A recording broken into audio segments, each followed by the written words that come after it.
Contending with modern economic difficulties requires quite as high courage and as much enterprise as was displayed by men and women of covered wagon days. At that time, money was not a necessity.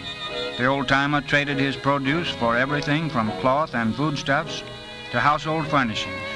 Today, it's a different story. Families in most cases depend upon a paycheck for the necessities of life. There is an ever-present need for money when debts pile up because of sickness, temporary unemployment, pay cuts, or improvidence. Cash may be needed for the emergencies of birth, death, travel, or to take advantage of opportunities in education or business. Where can the self-respecting employed family of today turn for aid? Not to nature, as did the pioneer of 1833. It must turn somewhere. What is the answer?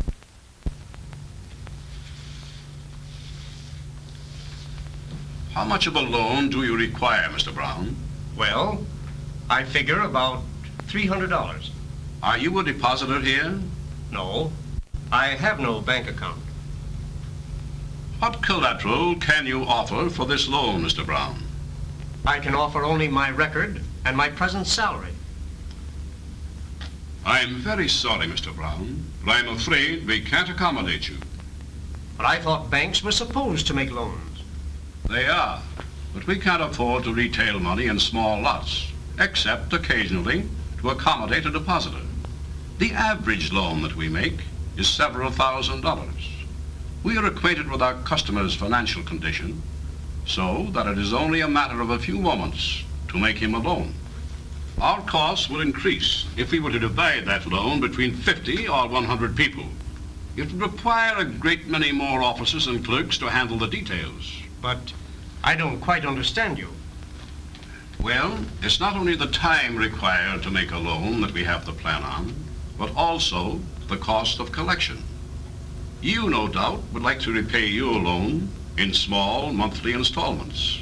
And as we are only permitted to charge you the regular bank rate of interest, the handling and collecting of your loan would show us a loss instead of a profit. No banking institution can lend small sums at the bank rate and pay expenses. So you see, Mr. Brown, we can't solve your problem.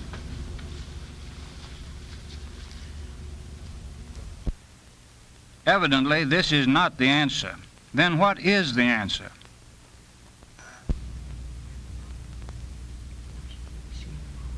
All right, children, bedtime. All right. Good night, Mama. Good night, darling. Good night, Daddy. Good night, honey. Good night, Daddy. Good night, Sonny.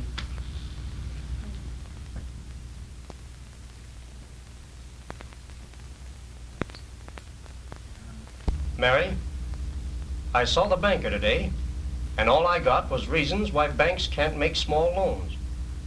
Oh, then what are we going to do, John? We must have money to meet those overdue grocery and doctor bills. I don't know, dear, but we'll find some way.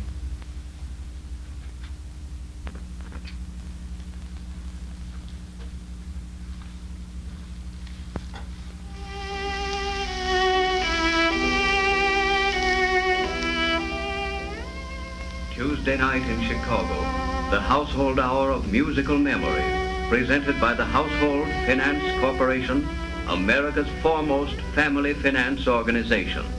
Well, that's interesting. I wonder what this Household Finance Corporation is. It may be the very thing we need. I remember seeing one of their ads in the paper. Ladies and gentlemen, the Household Manager. In the days of our forefathers, when commercial banks were organized to finance commerce and industry, maximum interest laws of 6 to 10% were provided. Then, new economic conditions of the machine age produced a crying need for family loans, and legislators, ignoring the retail nature of the business, insisted upon a maximum rate so low that small loans could not be made profitably. This left about 80% of our families without loan facilities to meet emergencies and refinance debts. In 1916, after a survey, the Russell Sage Foundation recommended that agencies be established under strict state supervision to lend without collateral or endorsers, that a charge of not more than 3.5% a month simple interest be collected like rent on unpaid balances without fines, fees, or other charges, that loans be limited to $300 or less, 25 state governments have adopted legislation based on the Russell Sage Foundation Uniform Small Loan Law and serve 77% of the country's urban population. These laws license and supervise firms which loan money to families without requiring outside endorsers or bankable security. These laws have been advocated by the leading civic and social service organizations and have been endorsed and signed by such outstanding governors as Franklin Roosevelt when governor of New York, Frank Loudon of Illinois, James Cox of Ohio, and Woodrow Wilson when governor of New Jersey. The family finance business also has the endorsement of the banking commissioners in these 25 states. Under their supervision, there are over 3,500 state-licensed offices. One of the most important of these family finance companies is the Household Finance Corporation. Operating in 95 American cities, Household has 148 offices in these cities. During a recent 12-month period, Household made small loans to more than 300,000 families in various parts of the country. Practically every profession and trade listed in the United States Census is served. Why do people borrow money? Household loans are made primarily for the purpose of helping families get out of debt. 82% borrowed to pay family debts already contracted. 9 1/10% of the families borrowed for business needs. 2 8/10% for travel and vacation.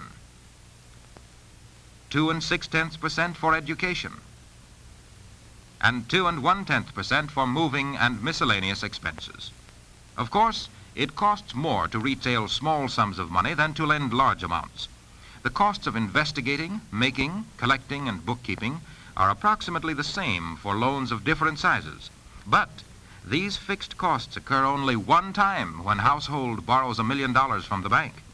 They are repeated more than 5,000 times when Household lends the million to over 5,000 people. There are also 60,000 monthly collections and that many bookkeeping operations during a year. You will always find Household ready to give its customers the advantage of the lowest possible charges consistent with sound business practice. If in doubt, ask any bank about Household.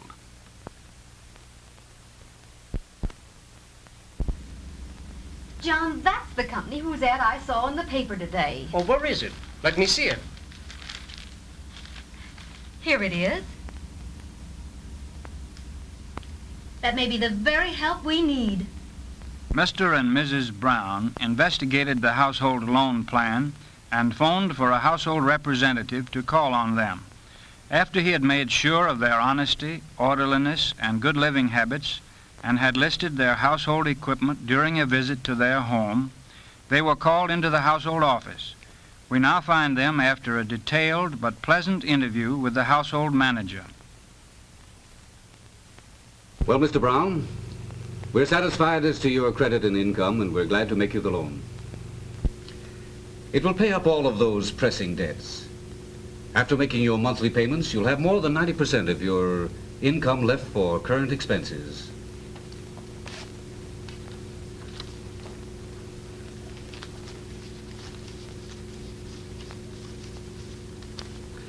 There is your money, and this is your payment book. Thank you. And you may depend on our making the monthly payments when they are due. I'm confident of that. Your receipts show how promptly you've taken care of your other obligations. And you know the more rapidly you pay off the loan, the less it'll cost you. That's true, but if Mr. Brown should get sick and we had no pay coming in, what would happen? We don't expect you to do the impossible. If you do your part to the best of your ability, I'm sure there'll be no difficulty. Well, that's fair enough. Oh, just a moment. Here's our money management booklet. It'll help you get out of debt, keep your budget balanced, and assist you to live within your income. We'll gladly help you with any of your financial problems. Bring them here to me, or write to our research department at headquarters. Oh, thank you. Thank you, sir. Another family is on solid ground. They are able to walk out of the household office with heads up and shoulders back, ready to meet their creditors on an even footing.